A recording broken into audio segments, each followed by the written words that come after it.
Y la Conferencia Episcopal Argentina ha sacado un comunicado por demás interesante, poniendo el eje en una problemática que está creciendo en los territorios, que tiene que ver con el narcotráfico, y es por eso que agradecemos que Máximo Jursinovic, que es el vocero de la CEA, la Conferencia Episcopal Argentina, nos atienda.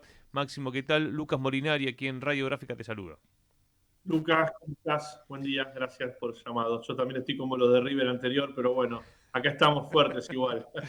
Bien, bien. Bueno, Máximo, contanos, porque han sacado un documento, venimos sosteniendo aquí en Punto de Partida en Radiográfica la importancia de la palabra de la Iglesia, siempre, ¿no? Pero sobre todo con la prédica del Papa Francisco y también remarcando, lo escuchábamos bueno, el 25 de mayo al obispo, también planteando lo que está pasando en los territorios que muchas veces otros representantes no plantean. En este caso ustedes hacen eje en el flagelo del narcotráfico. Me gustaría que nos cuentes el comunicado y también algunas reflexiones sobre esto que ponen el eje ustedes como conferencia episcopal. Mirá, en primer lugar, como bien decías, este comunicado ha sido en el marco de lo que es el Día Internacional de la Lucha contra el Uso Indebido de Drogas y el Tráfico Ilícito. Y el comunicado tiene tres cuestiones que son fundamentales. La primera es la visibilización, ¿no? Claro. De lo que es una realidad que se roba la esperanza de nuestros pibes, que muchas veces lleva a la muerte a muchísimos de nuestros pibes, y que, como dicen los obispos en ese comunicado, no lo podemos naturalizar, ¿no? No podemos naturalizar este flagelo que pasa en muchísimos barrios y en muchísimos lugares de la Argentina. Lo segundo es esta realidad que bien decías vos también, que tiene que ver con la necesidad de visibilizar también el trabajo que hace la Iglesia y sobre todo lo que se va viendo en el territorio. Y ahí aparece una vez más, porque esto ya lo había dicho la Iglesia en otro momento, esta denominación de un Estado paralelo que va creciendo en los barrios, que ante la retirada de organizaciones y del Estado de los barrios, quien suple ese lugar es el narco, ¿no? Entonces, de ahí esta reflexión de un Estado paralelo que se va adueñando de la vida de los jóvenes, que les va ofreciendo oportunidades y que todos sabemos que esto termina realmente siempre en la cárcel o en el cementerio, como muchas veces se dice, ¿no? En las 12, ¿no? Y así lo viven hoy muchas veces en el territorio.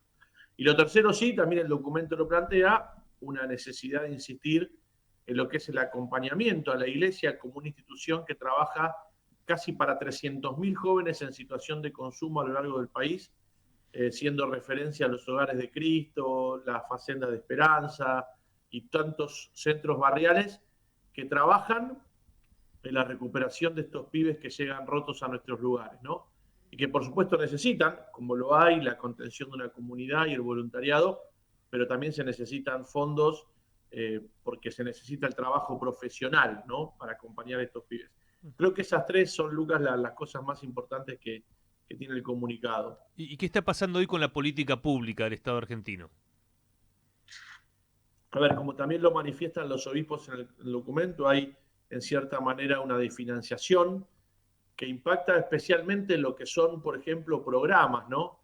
Eh, Hay un diálogo permanente con la Cedronal en lo que tiene que ver con los fondos, pero muchas veces lo que está pasando es que han desaparecido programas que tienen que ver con, te pongo un ejemplo, con lo que tiene que ver con la formación profesional, Ujú. programas para jóvenes que tienen que ver, por ejemplo, con el tema del acceso a la justicia, con el tema del educativo, cuestiones que se recibían, ya me contaban, por ejemplo, en una provincia de la Argentina, es importantísimo, por ejemplo, para jóvenes que llegan rotos y trabajaban, por ejemplo, en comunión con los hogares de Cristo, accesos a la justicia que muchas veces se abrían en los barrios y que eso significaba que el pibe puede hacer su DNI si lo perdió, que puede recuperar un domicilio. Bueno, se han cortado muchísimos programas que impactan fuertemente en la vida de los pibes y que cuando un centro barrial o un hogar de Cristo accede a acompañar a un pibe, necesitas también de la cooperación del Estado con sus programas y con su financiamiento para poder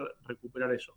Y eso hay una preocupación realmente que no se sigue acrecentando. Vale aclarar que no estamos hablando del financiamiento a la iglesia, sino que la iglesia Realmente. está alertando sobre lo que pasa en los territorios. Se desfinancia el acceso a la justicia, los CFP, los centros de formación profesionales, bueno, y también todo un entramado donde el modelo productivo y la matriz productiva de exclusión a la que se está llevando a la Argentina hace que el narco pase a ser el que te puede dar el alquiler de una vivienda, el que te puede dar trabajo, el que te puede prestar, funciona como prestamista, el que si se muere un pibe pone la plata para el cajón, digamos, cosas que en el cotidiano no son menores.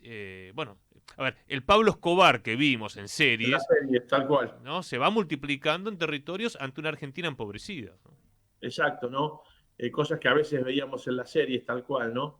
Y te agregaría eso, Lucas, Gustavo Carrara, presidente de Cáritas, decía hace unas semanas en el marco de la colecta que siempre la pobreza es un fenómeno que hay que acercarse multicausalmente, ¿no? Y las ayudas no son solamente el alimento.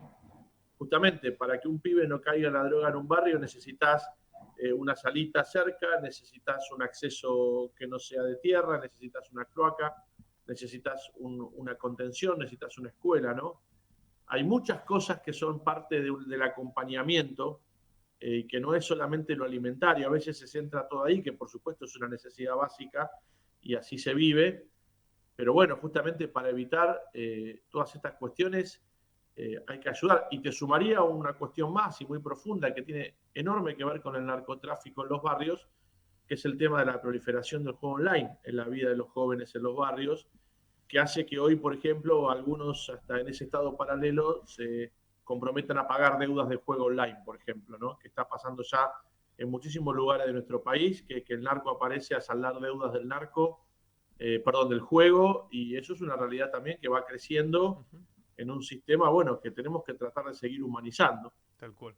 Que es una epidemia, ¿no? Totalmente, Que cuando uno, bueno, volviendo al fútbol que comentabas vos al arranque, cuando vemos que en las camisetas totalmente. y en las publicidades, ahí tiene que estar un Estado regulando, que es algo que realmente es una deuda.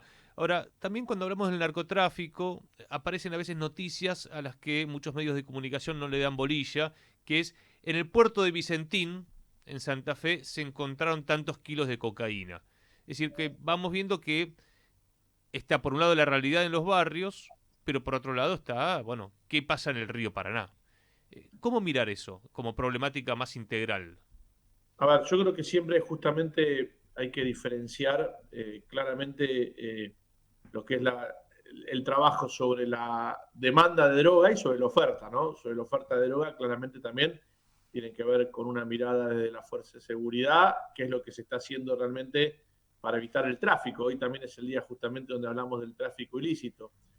Y creo que la mirada justamente es una mirada amplia, ¿no? Y es una mirada que tiene que tener todo en cuenta. La gran preocupación de la iglesia es la demanda, ¿no?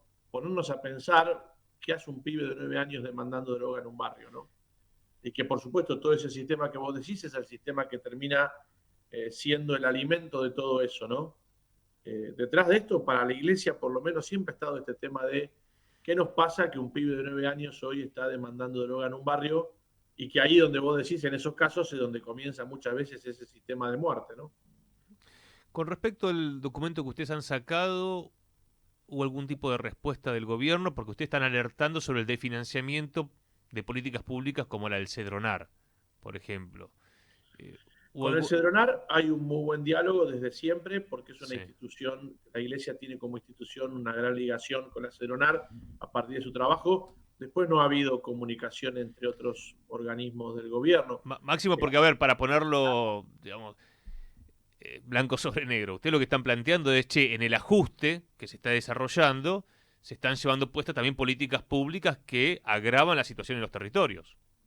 Sí, sí, sí. A ver, siempre la Iglesia está abierta al diálogo y está abierta al diálogo con el gobierno, como ha sido con este o con los anteriores. No hemos tenido ninguna comunicación del gobierno a partir de este documento. Sí, hay un diálogo, insisto, permanente con las autoridades de la CEDRONAR porque es importantísimo no agravar la situación de los hogares de Cristo. Por ejemplo, te pongo un ejemplo, se está trabajando mucho para que, y en diálogo con la CEDRONAR, esto que yo te decía antes, por ejemplo, como para poder aceptar la CEDRONAR que se puedan rendir fondos públicos, por ejemplo, con sueldos, que es un tema muy importante en los centros de adicciones, ¿no? Que la rendición que yo pueda hacer del dinero que recibo la pueda justificar, por ejemplo, en sueldos de profesionales que trabajen con los pibes. Bueno, esos son diálogos permanentes que se están tratando de tener. Por supuesto, el gran alerta es, como decís vos, que no, como decía Marcelo Colombo, el presidente de la Conferencia Episcopal, cualquier situación es con todos adentro y con la gente adentro, ¿no? Ujú. Qué fuerte, ¿no? Uno recuerda al Papa Francisco cuando hablaba de la globalización de la indiferencia. Bueno, ahora el tema es que estamos en un proceso en la Argentina donde incluso la iglesia dice cosas fuertes, como también García Cuerva, aquel 25 de mayo, y es como si no pasara nada. Sí, ahí lo dicen los obispos también en el documento, ¿no? Naturalizar un poquito el flagelo de la droga. Vemos también que esto hay que trabajarlo no solamente a niveles de quienes gobiernan en cualquier momento y circunstancia de la patria, sino también de la gente, ¿no? No acostumbrarse que el drama de otro no es mío. Y si bien, por supuesto, a veces hay cosas que uno no conoce, creo que esa sensibilidad de fondo, ¿no? Y en esto, el tema de la droga es un tema que también traspasa muchas veces todas las clases sociales. Por supuesto, en algunas clases sociales con más recursos para poder generar muchas veces quizá una recuperación, pero es un drama que traspasa todas las clases sociales, que está presente en los barrios vulnerables y quienes a veces estamos en zonas que también tienen muchos recursos, también vemos madres desesperadas por esto, ¿no? Creo que es un poco lo que decís vos, ¿no? No perder esa sensibilidad que me vibre el corazón, como decía el Papa Francisco, cuando veo el dolor. No me puede dar lo mismo que un pibe se muera por la droga, no me puede dar lo mismo. Quizás a veces puedo tener la impotencia de no saber qué hacer, pero en el corazón algo me tiene que pasar cuando un hermano o un compatriota está sufriendo, ¿no? Máximo, te agradecemos la charla. A ustedes y gracias por llamar. Un abrazo grande, pasaba el vocero de la Conferencia Episcopal Argentina.